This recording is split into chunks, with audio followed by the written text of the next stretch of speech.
अमोल कोल्हेंनी एक ट्विट केले, त्यामुळं खूप मोठी खळबळ उडालेली आहे।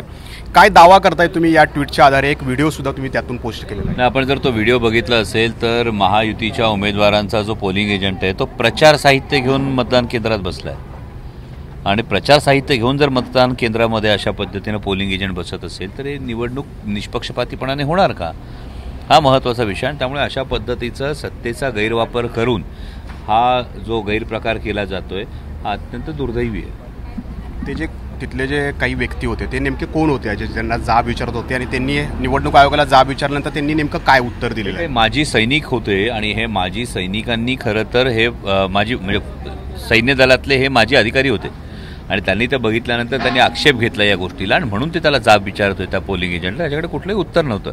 याची रीतसर तक्रार आम्ही निवडणूक निर्णय अधिकाऱ्यांकडे आणि निवडणूक आयोगाकडे दोन्हीकडे याची रीतसर तक्रारसुद्धा नोंदवलेली आहे। पण अशा पद्धतीनं आचारसंहिता ही केवळ विरोधातल्या उमेदवारांसाठी असते का?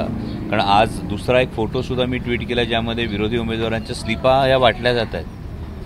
जर अशा पद्धतीने आचारसंहिता धाब्यावर बसवायची असेल तर मग आपण हा आचारसंहितेचा हा एवढा बडगा आणि या सगळ्या गोष्टी जे करतो आहोत याला काही अर्थच उरणार नाही ना।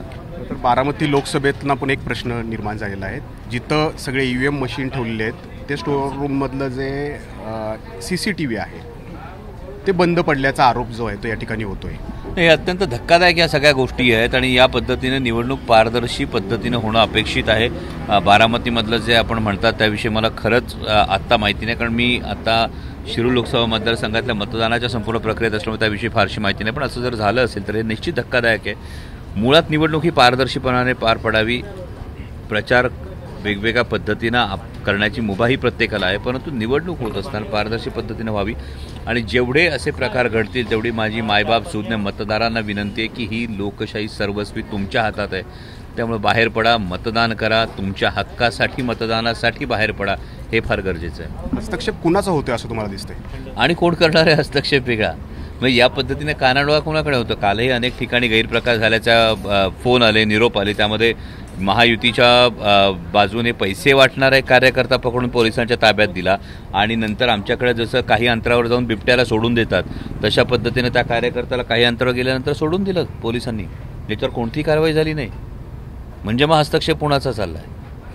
म्हणजे मग सत्तेचा हा संपूर्णपणे गैरवापर केला जातो आणि मायबाप मतदारांचं बहुमूल मत खरेदी करण्याची मानसिकता ही ठेवली जाते आणि ही मानसिकता ठेवणाऱ्या कार्यकर्त्यांना पोलीस बिनभोभाट सोडून सुद्धा देतात। असं जर होत असेल तर मला वाटतं की जेवढा एक प्रकार जर असा घडला तर त्याच्या 5 पट सर्वसामान्य जनता उफाळून उठते, कारण सर्वसामान्य जनतेच्या स्वाभिमानाला डिवचणारा हा प्रकार असतो।